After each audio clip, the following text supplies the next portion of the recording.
He is known for his philosophical poem De Rerum Natura, which explores the tenets and philosophy of Epicureanism. He is recognized for originating the concept of the three-age system, later formalized by C. J. Thomson. His name is Lucretius.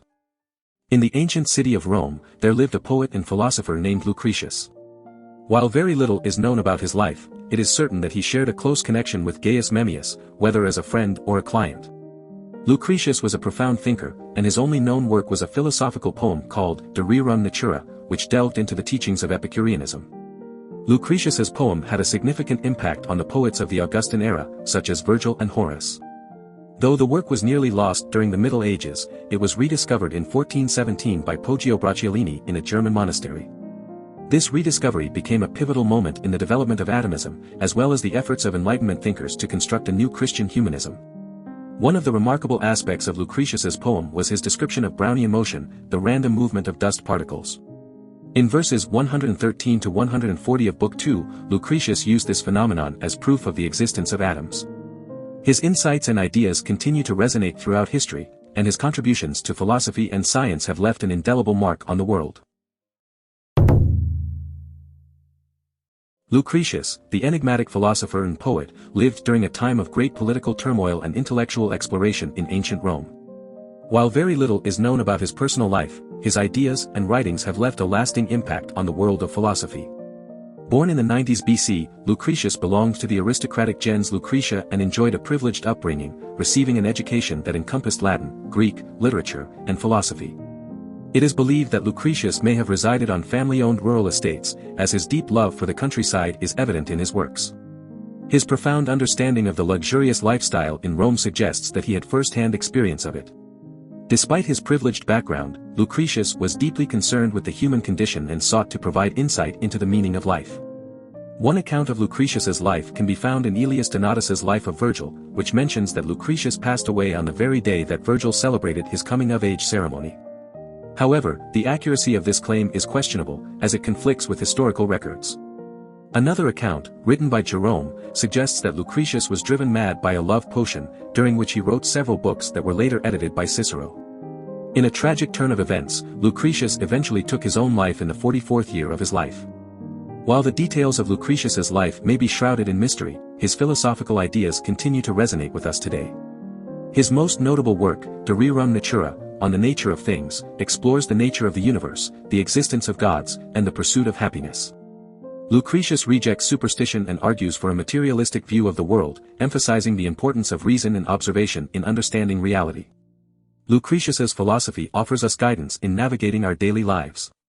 By embracing reason and rejecting baseless fears and anxieties, we can find inner peace and live more fulfilling lives. His emphasis on the beauty of nature reminds us to appreciate the world around us and find solace in its wonders. Lucretius urges us to seek knowledge and understanding, as he believed that true happiness could only be attained through the pursuit of wisdom. Lucretius, though a mysterious figure, left behind a philosophical legacy that continues to inspire and challenge us. His ideas encourage us to question conventional beliefs, embrace reason, and find meaning in a world that often seems chaotic. In a time of uncertainty, Lucretius's philosophy offers us a guiding light to navigate the complexities of existence. Lucretius, the Roman poet and philosopher, delved into the depths of Epicurean philosophy through his renowned poem De Rerum Natura. This masterpiece introduced Roman readers to the principles of atomism and cosmology, offering a unique perspective on the nature of the universe. In his poem, composed of over 7,400 dactylic hexameters, Lucretius explored the workings of the world, from the principles of atomism to the development of celestial and terrestrial phenomena. One of the fascinating aspects of Lucretius's work is his reference to the cultural and technological evolution of humanity. He traced the journey of mankind, from the earliest tools of hands, nails, and teeth to the discovery and control of fire. Lucretius acknowledged the progression from stones and branches to the advent of tough iron and copper as materials. Copper, he noted, played a crucial role in tilling the soil and forming weaponry until the dominance of the iron sword overtook it. Lucretius envisioned a pre-technological existence, where humans lived like wild beasts roaming freely. From this primal state, he theorized the gradual development of crude huts, the use of fire, the emergence of clothing and language, the establishment of family units, and the formation of city-states. He attributed the discovery of metal smelting and pottery firing to accidents, such as forest fires. Copper, in Lucretius's view, was closely tied to bronze, an alloy of copper and tin that possessed greater resilience. He proposed a theory of successive material usage, starting with wood and stone, then progressing to copper and bronze, and finally transitioning to iron. Centuries later, Lucretius's theory on the evolution of materials lay dormant until its revival in the 19th century. His concept of the three-age system, which categorized human history based on material usage, gained recognition and was formalized by C.J. Thomson in 1834. Lucretius's insightful observations on the progression of human technology continue to shape our understanding of cultural and technological development. Lucretius's philosophy in De Rerum Natura not only unveils the intricacies of the physical world but also offers insights applicable to our daily lives. His exploration of the universe guided by fortuna, or chance, invites us to embrace the unpredictable nature of existence. It reminds us that life is a constant flux, where chance encounters and unexpected events shape our path. Lucretius's words resonate with his famous statement, "My life will recur in exactly identical fashion," highlighting the cyclical nature of life's ups and downs. As we navigate the complexities of modern existence, Lucretius's philosophy encourages us to find solace in embracing the uncertainty and acknowledging the role of chance. It reminds us that our lives, like the universe itself, are governed by forces beyond our control. By accepting this, we can find peace and learn to adapt to the ever-changing circumstances that life presents. Lucretius, an early thinker in the study of evolution, had a unique perspective on the natural world. He believed that nature constantly experiments throughout the ages, and it is the organisms that can adapt best to their environment that have the best chance of survival. According to Lucretius, living organisms thrive because there is a harmonious relationship between their strength, speed, or intellect, and the external dynamics of their environment. In his time, the natural philosophy of Lucretius was groundbreaking.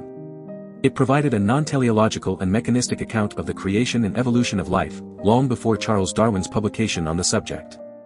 Lucretius did not believe that new species evolved from previously existing ones, and he even challenged the prevailing belief that modern land-dwelling animals derived from marine ancestors. One of Lucretius's most profound insights was his rejection of the idea that humans are inherently superior to animals. He observed that mammalian mothers in the wild, just like human mothers, recognize and nurture their offspring. Lucretius saw the similarities in maternal care across species and questioned the assumption of human superiority. Despite his advocacy for empiricism and his accurate conjectures about atomism and the nature of the physical world, Lucretius concluded his first book with an interesting twist. He emphasized the absurdity of the prevailing theory at the time that the Earth is spherical, highlighting the limitations of scientific knowledge during his era. While Lucretius shared some philosophical similarities with Epicurus, such as the belief in the uncertainty of the paths of atoms, he had a different perspective on free will. Lucretius viewed the soul or mind as emerging from specific arrangements of distinct particles, suggesting a deterministic view of human consciousness. Lucretius's natural philosophy offers valuable insights that can be applied to our daily lives. It reminds us of the importance of adaptation and resilience in the face of challenges. It challenges our assumptions about human superiority and encourages us to recognize the interconnectedness of all living beings. Lucretius also reminds us of the limitations of our current scientific knowledge, urging us to remain open-minded in our pursuit of understanding the natural world. Do you want to explore more philosophers? Who do you want to see featured next? Subscribe and leave a comment below to let me know. I'll see you in the next video.